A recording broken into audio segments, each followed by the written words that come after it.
ایک دفعہ رسول اللہ صلی اللہ علیہ وآلہ وسلم صحابہ کے ساتھ کہیں جا رہے تھے۔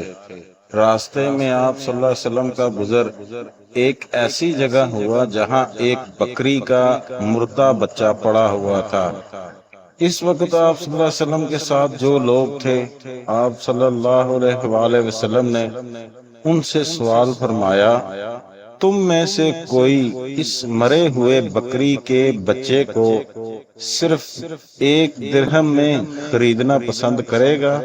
ان لوگوں نے عرض کیا، ہم تو اس مرے ہوئے بکری کے بچے کو کسی قیمت پر بھی خریدنا پسند نہیں کریں گے۔